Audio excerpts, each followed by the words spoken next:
Des Moines was recently named a bicycle-friendly community, the Bronze Medal. City of Des Moines Bronze Level Bicycle-Friendly Community by League of American Bicyclists from 2011 to 2015. Welcome to episode 27 of Blue.Green.Fusion, Blue Collar Jobs, Green Economy. I'm the host, Leah McQueen, and today's episode is titled, The Human Factor. Some members of the park board in here, and we have some other enthusiasts from our bicycle community. And I'm going to turn our presentation, or reception, I guess, of a very special award over to Don Tripp, and we've got a series of people that I think are going to speak and talk about the importance of bicycles in our community. Don? Thank you very much, Mayor. I'll be really brief. I want to first of all recognize the president of our park board and one of our park board members, Joe Galloway and Susan Holder here today, and a number of other friends from the bicycle community. We put together a short video that speaks to this great announcement we have today as the recognition of bicycling in our city, our trail system, and our on-street system for safe use of bicycles for transport for recreation in the community. And without further ado, I'd like to run that video. We're going to dive right on in and start out with public transportation, and that's DART, Des Moines Area Rapid Transit. They have been asking the public for input for quite some time now, and apparently the public has responded. There's something in particular of note that I wanted to point out as well.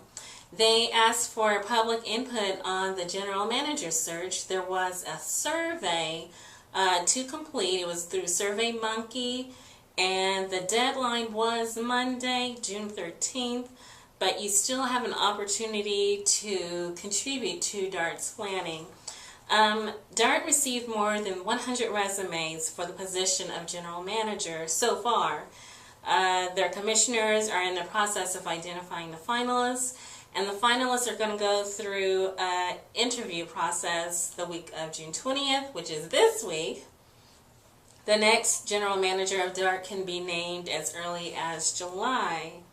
But, so that's all very interesting, and we're going to see what they come up with. My particular recommendation for the general manager is that the general manager actually ride the bus or make use of the bus system. Any number of services that DART offers, the general manager should either obviously or anonymously make use of the services as a consumer or as a passenger to make sure that it's operating as it should, as efficiently, as courteously, as greenly, we'll say, sustainably, as it should.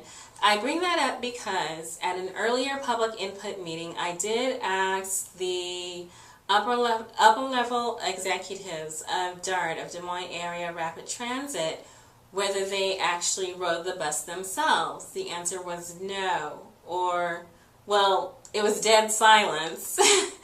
And then someone mentioned that they used to ride the bus, but they didn't any longer. So my understanding was the answer to that question was no.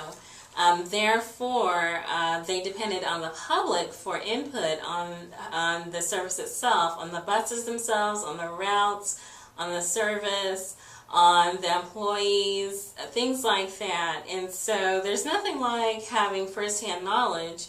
And so that would be my recommendation for the general manager at the executive level to actually make use of the service. And then if the general manager chooses not to make use of public transportation like the other members of the executive board, the question that the general manager should ask himself is why? Why are you not yourself using public transportation here in the Des Moines metro area?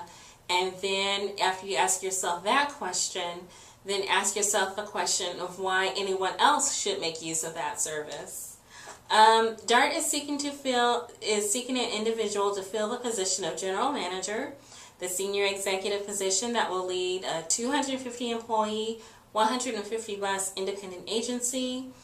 The general manager, under the policy guidance of the 9-member appointed DART Commission, is responsible for every aspect of DART's operation, including the planning, development, and implementation of DART's mission goals and policies. This position requires business knowledge, leadership ability, and a technical understanding of public transit programs and services. The position also requires a bachelor's degree with a major in business, transportation, or public administration, and 5 years of job-related managerial or comparable administrative assistance, preferably with public transit experience. And a master's degree in a related field is also preferred. So what's not included in the job description is the human factor. The human factor being that unspoken, unknown, very subtle, interpersonal communication that occurs in any kind of public transaction that you can only get by first-hand knowledge. And that's my recommendation of fulfilling that goal. My recommendation to fulfill that goal is to actually make use of the service and not only meet the public at the bus stop, on the road, on the bus, interacting, seeing the boarding and disembarking, seeing the transactions, seeing how the bus operator interplays with the public. That's valuable knowledge that's not actually being gathered at the moment by DART, the members who refuse apparently to use the bus service that they want everyone else to use. DART runs a city bus that comes by Jordan Creek Mall.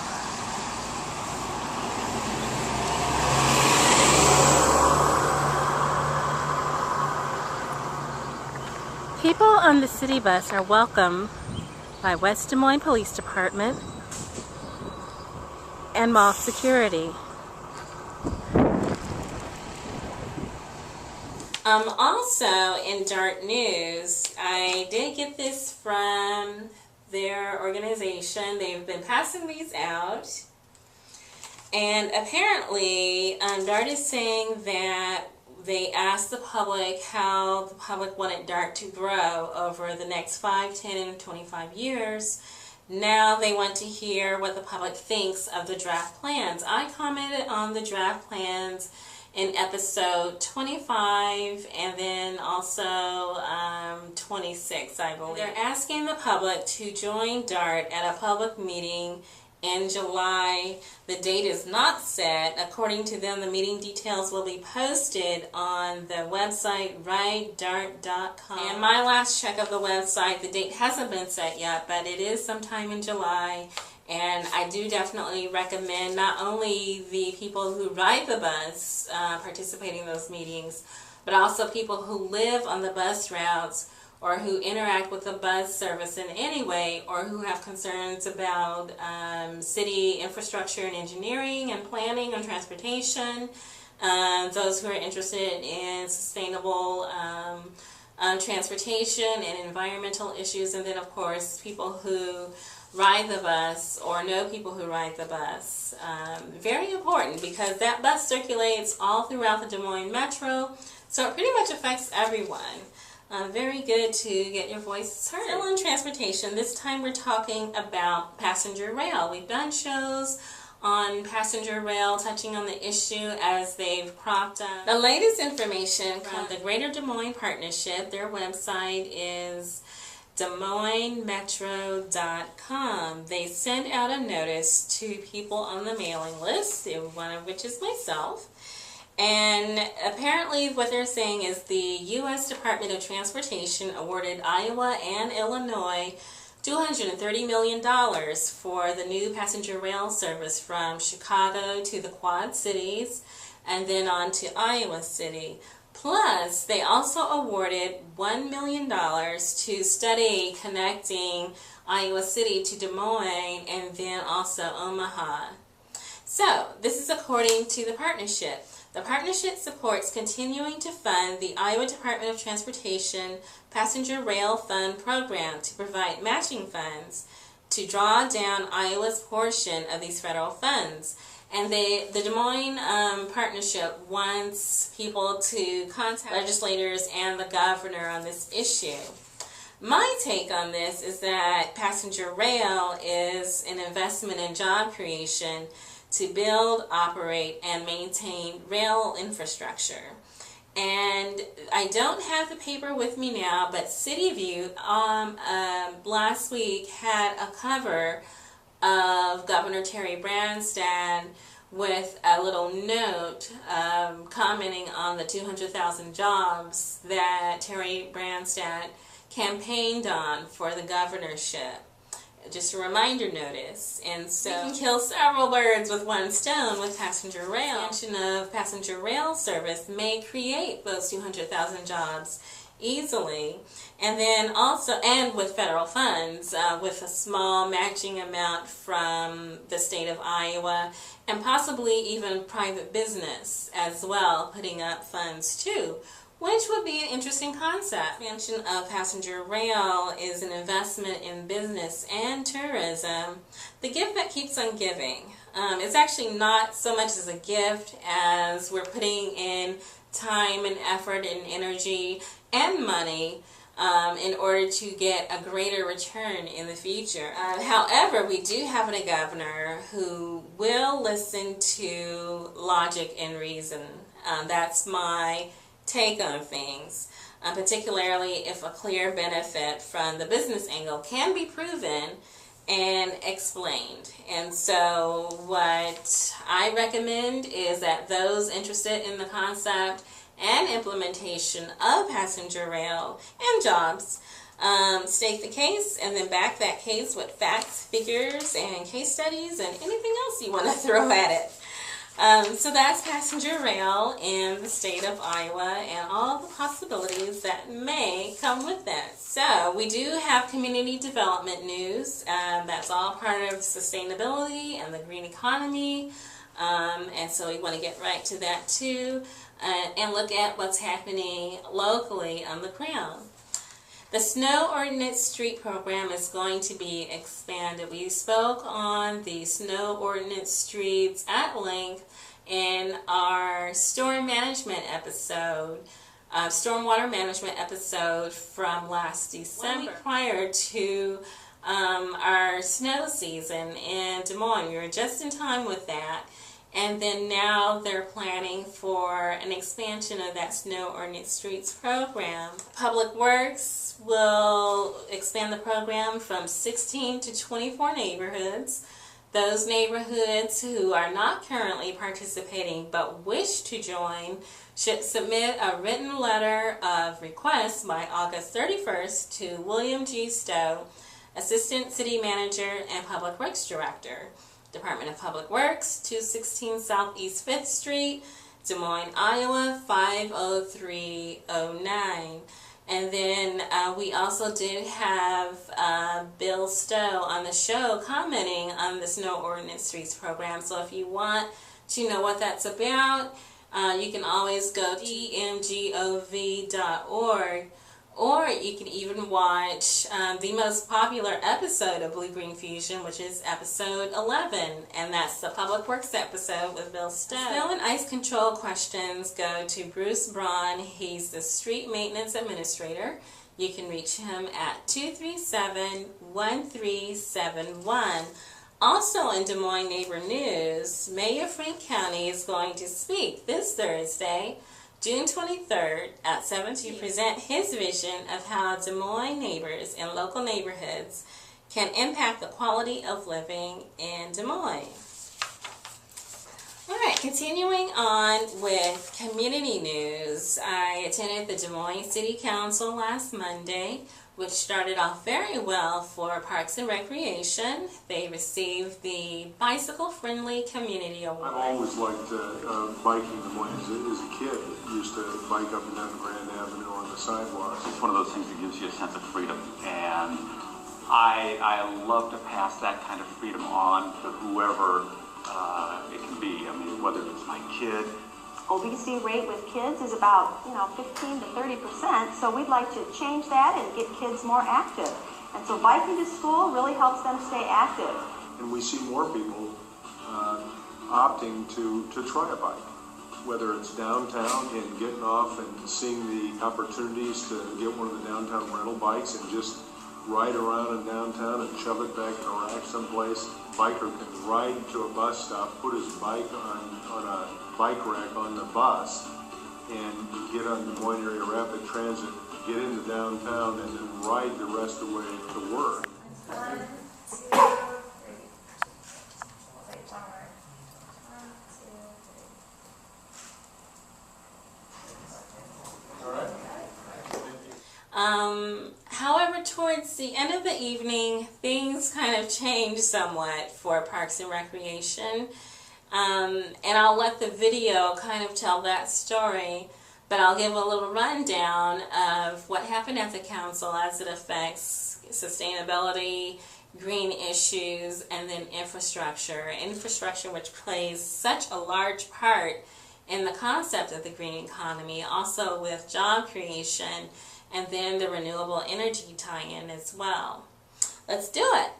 Commentary from Councilman-at-Large Skip Moore on tree planting under Public Improvement section. That the project will make a contribution to the tree replacement fund, so there will be trees and we'll be working with property owners. But with respect to your question for future projects, I think it'd be best to have Jeff address that so we have a... Councilwoman Christine Hensley commented on item 10, which was the demolition of the former YWCA and the need for flexibility in the bidding process.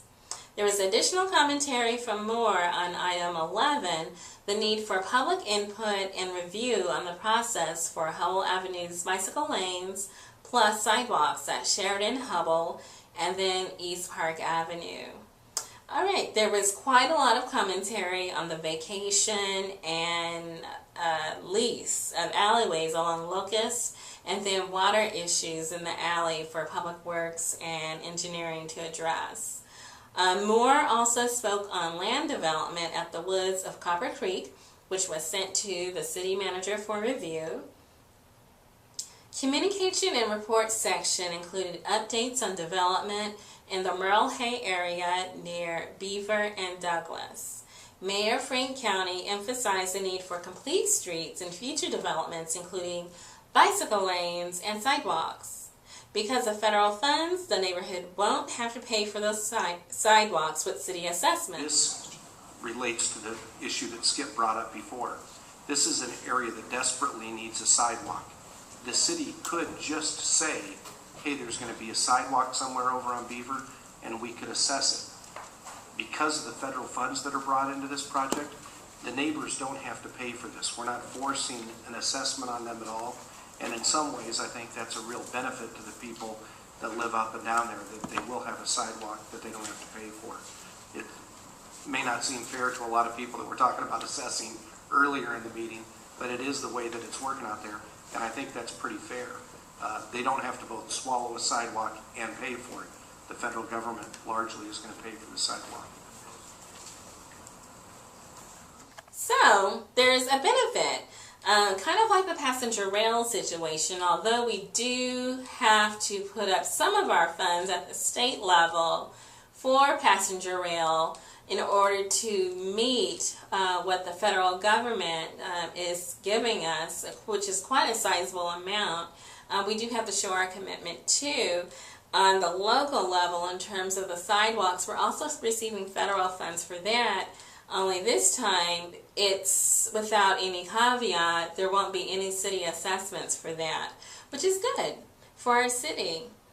Let's see. There was also the adoption of the Bicycle and Trail Master Plan, which I spoke of before in a much earlier episode of Blue.Green.Fusion. This was the draft plan where I did pay a visit to a community center where that was in discussion, and there was a full house. People are very interested in the concept of bicycling in Des Moines, whether they're on the bikes themselves, if they live near the bike area, or they just like the idea of bicycling. People are very interested in that. However, I cannot comment on the final version of the plan because I have not seen it. The final draft of the master plan, according to Don Tripp, is available to the public, but I did not see it myself as visible on the Parks and Recreation page of the Des Moines government, City of Des Moines page on the web. I did request from Don Tripp a link to the bike master plan. It was promised but not provided, so I don't really have any further information to provide. If I do come across it, of course, I'll share it with the Blue.Green.Fusion audience. If you have access to the plan, please share it with me at my website, mcqueenpress.com, or on my YouTube channel, or the Blip TV channel, or on my Facebook, or wherever you can find me. I'm very interested in knowing more about that. The process for determining excess can always be better, but it is a process. And actually, your policy on excess is that you vote on whether it's excess or not. And to vote, you hear a recommendation from your staff and any related boards and other constituents who have an interest. In this case, the staff reviewed the request for this property as to whether it was excess. We determined through the research that it was actually cemetery land acquired in the late 1800s. It's indisputable that it's been used as recreation space for a long time. It's open space. So we took all that into account. Also at the City Council, I did mention a lot of controversy in terms of events involving the Parks and Recreation Department and the decision-making process. So there's a concept of establishing a tax base, a very strong tax base within the city limits of Des Moines. There's been some troubling concerns about the lack of development, crumbling infrastructure, a lack of a tax base in the downtown area, some pockets of the city where, retail has gone down, where the property tax has gone down, the commercial property tax has gone down. And so there's some areas of concern. The controversy comes in where the tax base kind of rubs up against the concept of maintaining a green space. So you have tax base versus green space, and that was the dilemma that the City Council had to address last Monday. Item 63 was the declaration of approximately 2 acres of cemetery land located in Glendale Cemetery as excess property. There was a protest by users of that green space, informal use of the green space as a park area, although it wasn't officially a park area. And then also homeowners who lived in close vicinity to the green space. There were concerns about property value, the quality of life, recreation options, and then also stormwater drainage, which are legitimate concerns. The other side of the issue were concerns about establishing a tax base and then also providing senior citizens with a living space. So, green space, tax space, living space. Lots of issues in the same area. Everyone had their own thought of how that area should be used. Cemetery's purposes wasn't needed for cemetery property. It could be used for cemetery property, but it was our determination to recommend to you, because of its location on Franklin Avenue, that it was unlikely that in the long term that would be the best and highest use of that land, sitting between the Franklin Senior Center and residential property. The issue of values, there would be a lot of ways to describe that to you. I guess I would say this: the cemeteries are not profit centers. When we sell cemetery lots for the long term, they are tax supported. Our cemetery operation is tax supported. So yes, there might be a net revenue to the city for selling lots, but it did not occur to us to think about that in the context of there being a profit center there. As to the use of the land for open space, that's a little bit more insidious for us to look at. That brought in the human factor. We had charts, we had graphs, we had statistics, we had financial projections, we had maps, all sorts of data. But then the human factor came into play. One woman commented on the public relations question of building a senior citizen home on top of a cemetery and what that meant, since people already referred to Des Moines as Des Moines. There were also, from other members of the public, accusations of collusion based on who friended who on their Facebook page. Well, there was also a lot more commentary. There were hurt feelings on both sides. These were exhibited as anger and frustration on the part of citizens against the development. The hurt feelings were exhibited as snark and sarcasm on the part of the City Council, who had to make the final decision. In conclusion, there were 6 votes for yes to declare that particular space excess property and available for development. There was 1 vote no. The no vote was from Mayor Frank Cownie, who commented that the process of declaring a green space or any space as excess property should be clarified. On the way of process, there were 3 public meetings, but really only 2 of them were meetings, or one of them was a meeting in the city.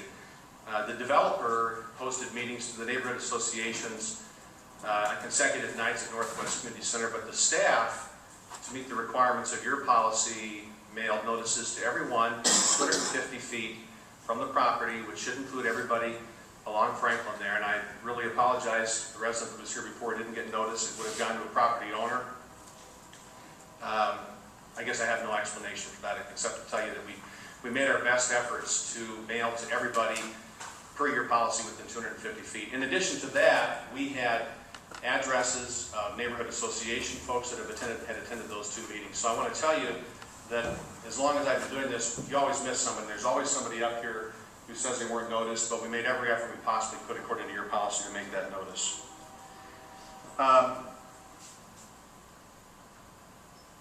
guess the final thing that I'd say is that we're not out advertising, nor are we advocating for the sale of property. How should that be done so it's transparent and then everyone is clear that all criteria have been met? The idea of having some pre-planning to look at the park system-wide to determine if there are properties that could be potentially sold, I suppose, is one approach. I doubt that we'll find anything with that approach. And it's because looking at it, absent weighing benefit, cost, and all the factors that I talked about, neighborhood association input, park staff input of other city staff, and of course engagement of the park board, that's the excess policy, is having that process in place. And in this case, I think we followed that policy. I'm comfortable with the recommendation. I don't like being on the opposite side of an issue like this with the park board. We think very highly of their advice and input. In my time here, that's rarely, if ever, happened. But in this case, we looked at what they had to say during the meeting. We talked about it again and determined that this would continue to be our recommendation to you, and I'd be happy to answer the questions you might have. The vote did come down that the development will go forward. My view of the human factor as it involved this is that the Des Moines City Council is made of human beings. The council should be commended for listening to every single point of view, including the pejorative point of view. However, they did not appreciate the pejorative, and several council members did comment on that as well. In addition to the actual issue at hand of the excess property.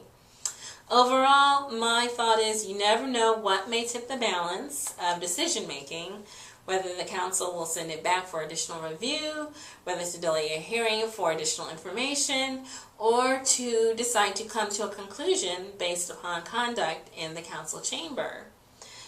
These council events were also covered by Andy Fales for WHOTV, and the WHOTV title is right there.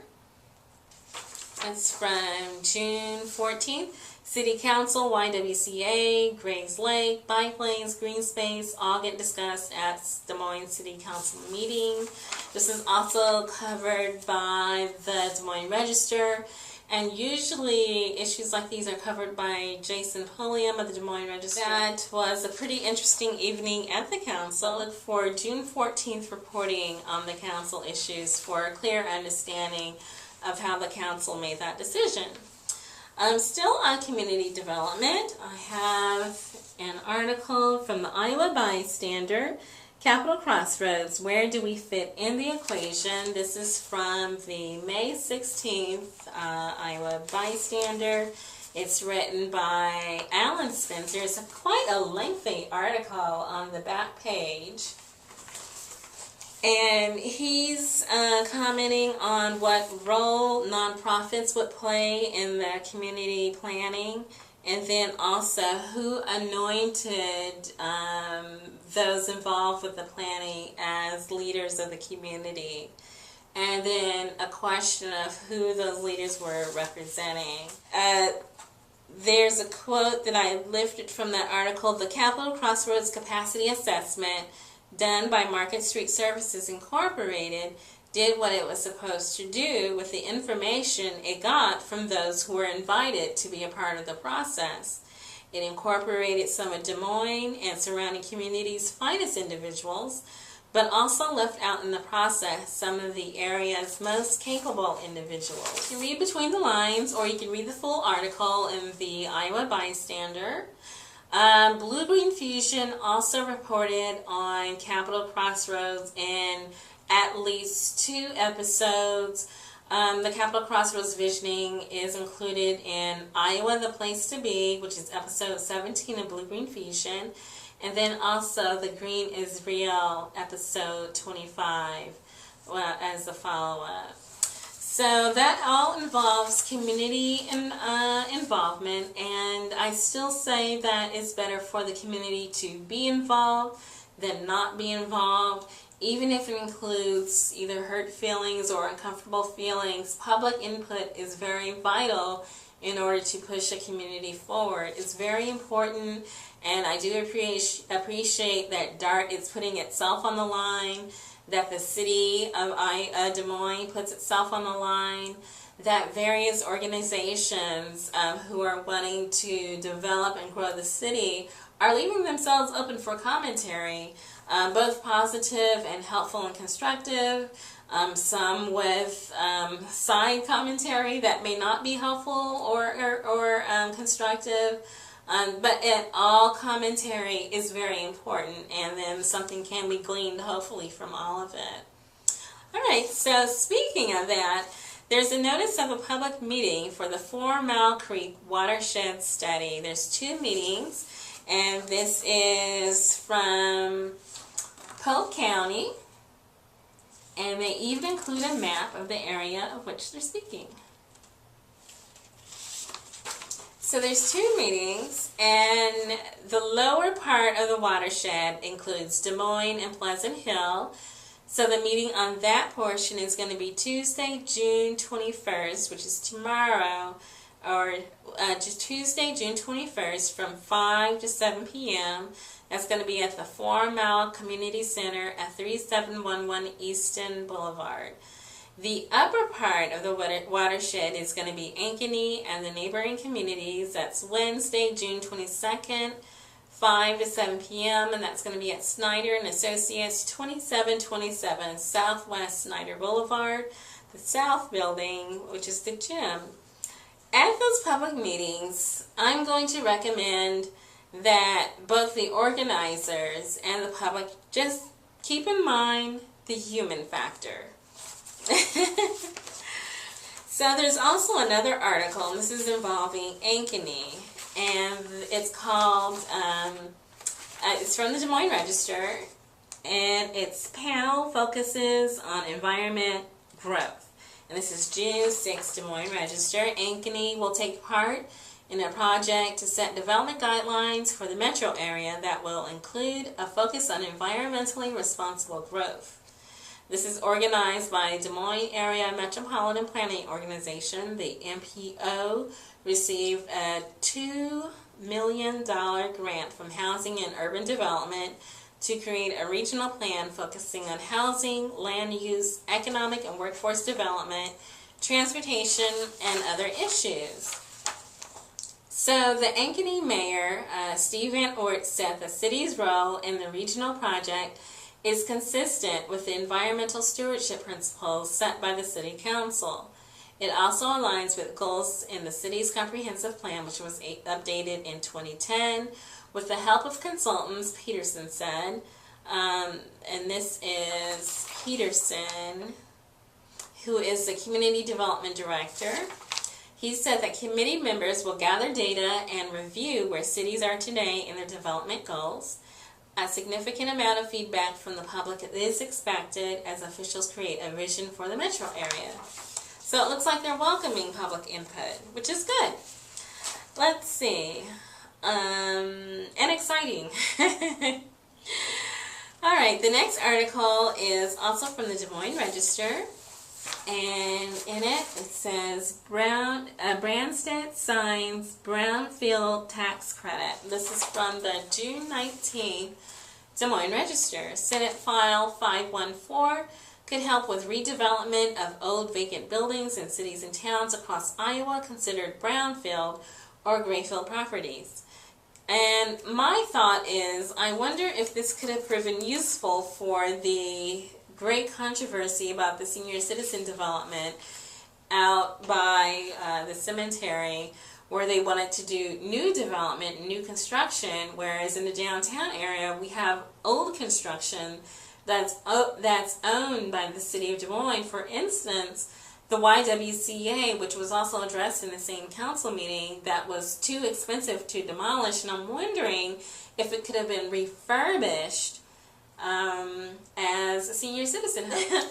And that might be the simple issue. It may be too simple, and there are other factors involved that maybe the building isn't usable. But we have so many vacancies in the downtown area, maybe it won't be necessary too much more in the future to overtake green spaces if we have existing spaces that are going unused. Additional information on the concept of brownfields and grayfields is available at Department of Economic Development, also known as iowalifechanging.com, that website.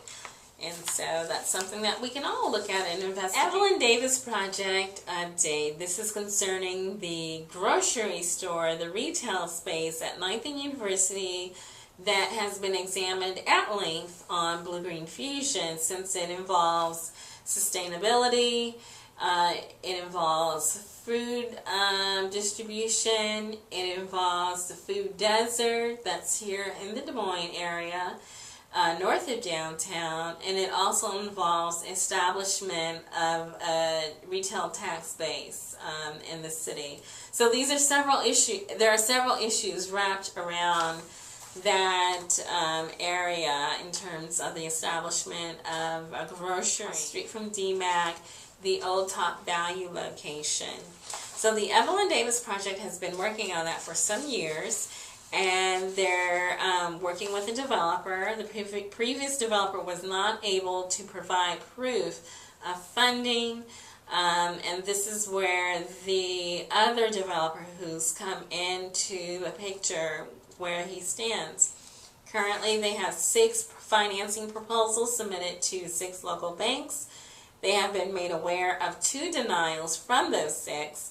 In the event funding is not secured through this process, they will pursue funding from larger market banks located in Chicago and Los Angeles. So there was also mention that there might be bias in underwriting due to the history of the previous grocery operation. And so that would be a shame. Hopefully we're dealing with facts, and while we understand that the human factor is important in decision making, we can also look at both sides of the human factor and not paint every developer with a broad brush based on what happened with one developer. I think that would be a mistake.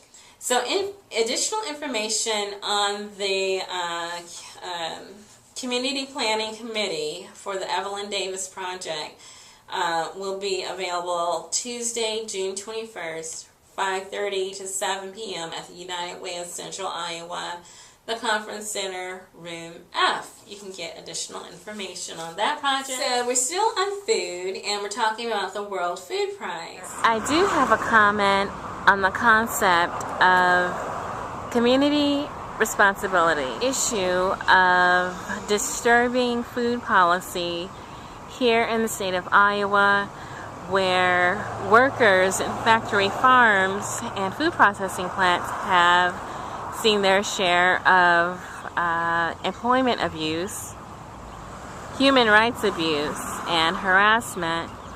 Then also the concept of food itself being raised and grown and then distributed in very unhealthy ways to consumers in the state of Iowa and around the world.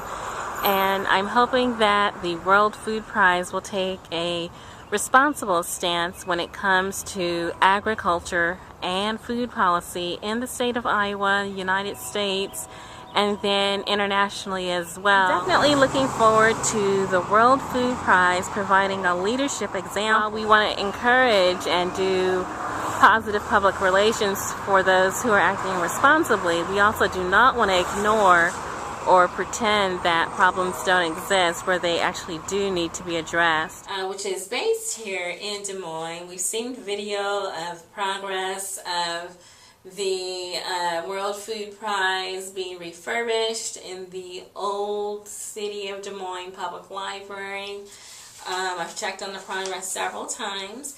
But the World Food Prize is actually going to do a live webcast of the laureate announcement for the very first time.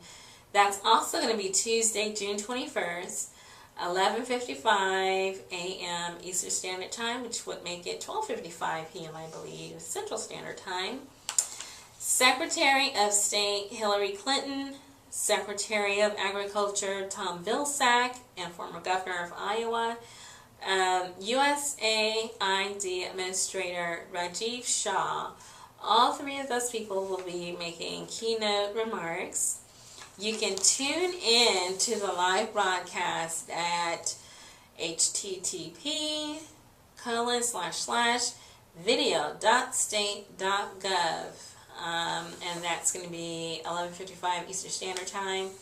You can, in case you do miss that broadcast, you can also catch up on those events at www.worldfoodprize.org. Lives of workers may be of concern, and then where lives of consumers may be of concern too as well. I look forward to seeing what the World Food Prize plans to do. We're still on food. This is from the City View, which is the alternative paper here in the Des Moines area. They did a pretty big spread called From Market to Market, and on page 16 they have a listing of various city farmers markets in the city of Des Moines. So, I've spoken about the downtown farmers market several times. I've taken video of the stalls, the people, the event, the atmosphere, the whole scenario, which is wonderful. Here in the City View, they're saying this: in Des Moines, the king of them all offers many things and more at the downtown farmers market, which everybody knows takes over the historic Court Avenue district every Saturday with live music, amazing food, and a variety of vendors. It's been there since the early 70s and gets better and more popular every year, no doubt about it. And while my straw hat is off to the city's most popular farmers market, this story is about others, the newcomers, the quaint and the often forgotten or bypassed markets surrounding the metro. And so it's saying West Glen, Uptown Ankeny, Southridge, Johnston,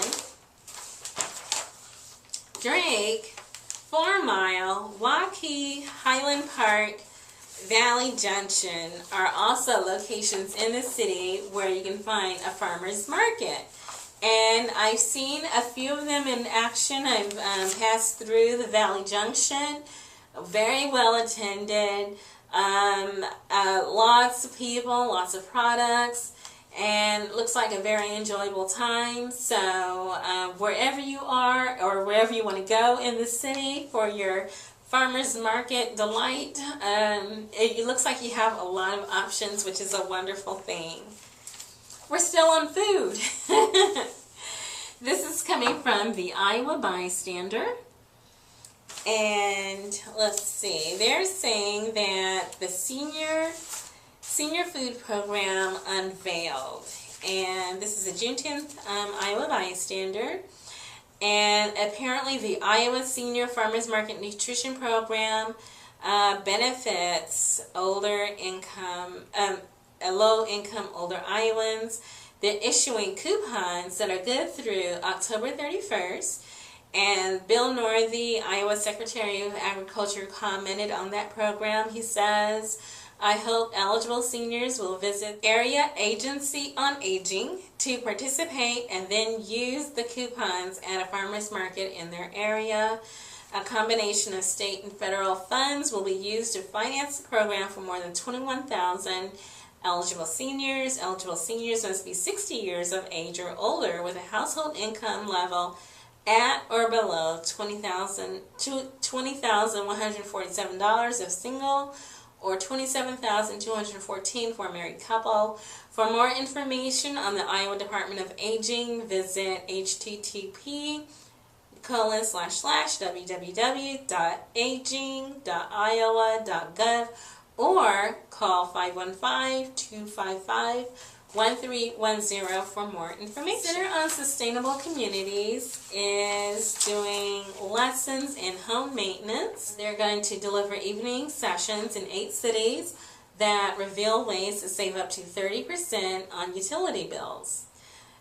These evening sessions cost $5 for COSC members and $10 for non-members. You can register online at icosc.com or contact Carrie Boyle at 515-707-2784 or email Carrie at icosc.com.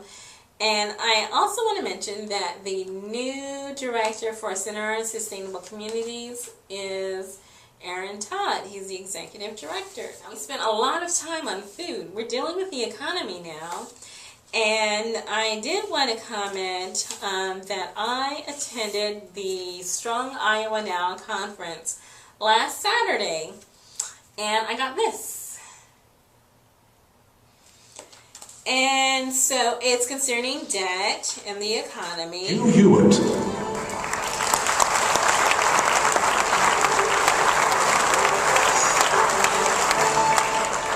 Well, this is a great opportunity to get all of the benefits that we've had thus far in the conversation put in one place. But I want to start with General Peake, since he hasn't had a chance yet to weigh in. You've been listening, General. Would you give people a little bit of your background? And apparently, according to the organizer, the founder of the organization, debt is our greatest threat. This is Mike George.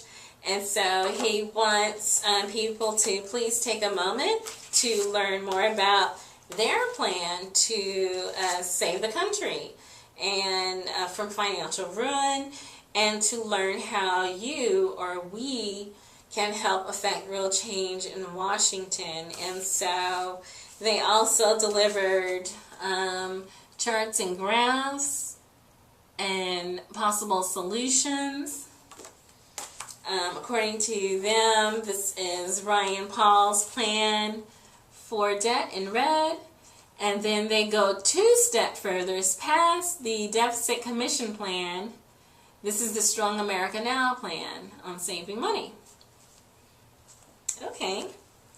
And so it looks like it's pretty crucial in their eyes. There's a Statue of Liberty drowning in money. But in a way, that kind of makes it looks like we're prosperous. Maybe there should have been like money like real low instead of real high, because it looks like, I don't know. Maybe that's the way it's supposed to look. So they also issued an invitation, And Strong America Now invites you to be our guest at the first in the nation Iowa Republican AIM straw poll. This is at the Hilton Coliseum, 1700 Lincoln Way, August 13th, 9 a.m. to 5 p.m. Just a lot of information that they passed out. StrongAmericanNow.com is their website, and you can catch up to what they were discussing there. So we're on to energy, and I do have a couple of follow-ups from the Iowa Energy Forum that I attended last month. I showed a lot of video from various speakers at the forum in episode 26, So It Begins, which also includes a representative of TPI, which is an Arizona company with an outlet based in Newton. But before I get to that, I also wanted to look at an article from the May 27th Business Record, by the numbers, a look at Iowa's wind energy. Okay, this is from the Business Record staff. The Iowa Department of Economic Development had a booth to represent the state's wind energy interests at the American Wind Energy Association's 2011 Wind Power Conference and Exhibition earlier this week. Here's a by-the-numbers look at Iowa's wind energy industry according to IDED statistics. 2,534, that's the number of wind turbines installed across the state of Iowa.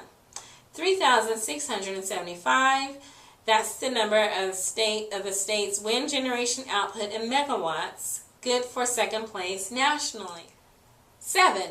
The number of community colleges that have joined the 3 state universities to form wind energy training programs. 2,300, approximate number of Iowans employed by the state's approximately 80 wind energy related businesses. 15. Iowa leads the nation in wind generation with 15% of its electricity coming from that source. The IDED expects that number to reach 20% this year. And I'll say 2 because we're second place in overall generation, only behind Texas, but we're number 1 if you want to count it as per capita. And I think we do because we want to be first. It's per capita. We're first in the nation for wind energy generation.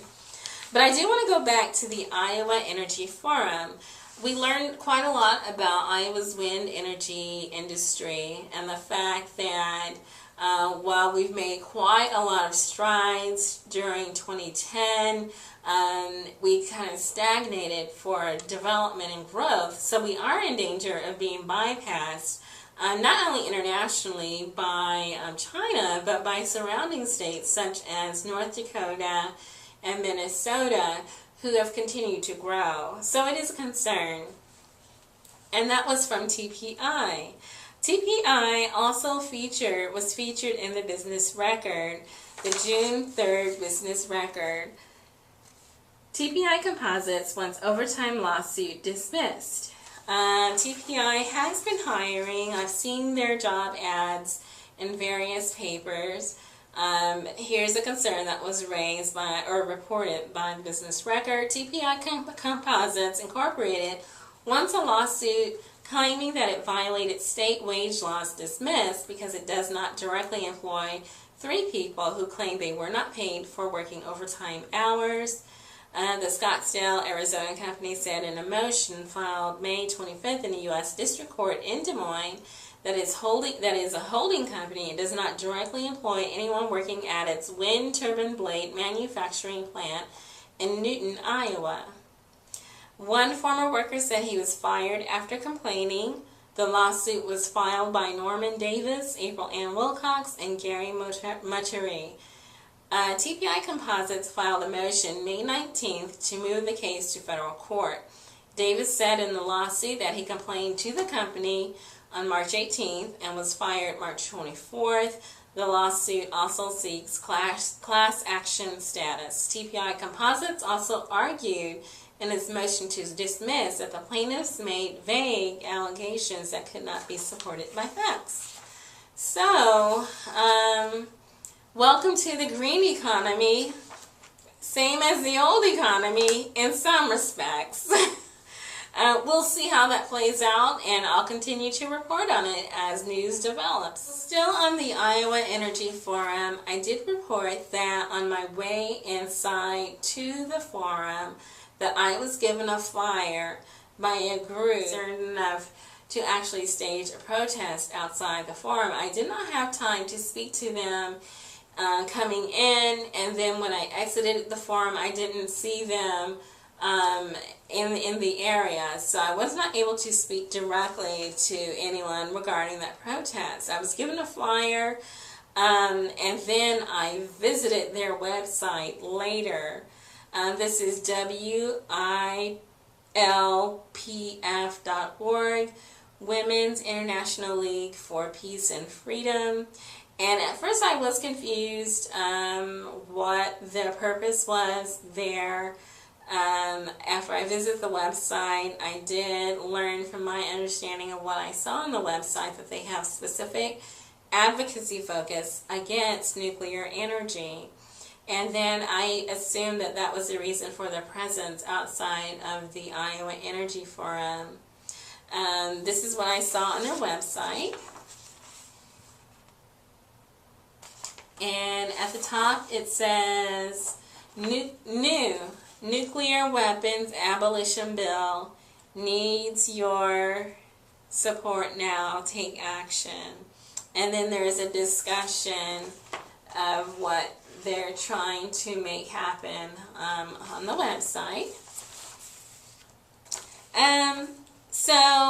From video of the event that I took of the Iowa Energy Forum, which is available in the previous Blue.Green.Fusion episode 26, and from video of what happened there, and then also speaking one-on-one with Governor Terry Branstad, his words to reporters, including me, between speakers at the forum, I have the understanding that Branstad is entertaining all energy options that he considers feasible to the Iowa economy. This is also from the Business Record, and this is from the June 9th edition of the Business Record. PL Energy receives $2 million from the Power Fund, and so the Power Fund is still funding projects, for instance, a demonstration scale on farm poultry, litter gasification system at Denyon Farms near Webster City. And then also the Iowa Power Fund gave Quad County corn processors $1.45 million as a grant to construct a full-scale plant at its Galva ethanol facility to demonstrate its patent-pending cellulosic ethanol process. In the state of Iowa, food and energy are very, very important topic, not only in terms of a consumer aspect of food and energy, but then also the job aspect of food and energy, and then environmental health as well. I'm going to finish with showing a publication created by Meredith Corporation in conjunction with Drake University. It's available around the campus if you happen to be in the Drake area. It does concern sustainability issues, food issues, transportation, noteworthy on many topics that we've already spoken of on the show. Solaris Sun, the renewable energy fiction that I wrote, is now available not only in print at Amazon.com, but also as a PDF at Lulu.com, and then as an EPUB at Barnes & Noble. So 3 different ways that you can get Solaris Sun, and I definitely do appreciate your support. That renewable energy fiction was a pleasure to not only research, but also write and then share as well. I do want to thank you for tuning in for episode 27 of Blue.Green.Fusion. I'll see you the next time.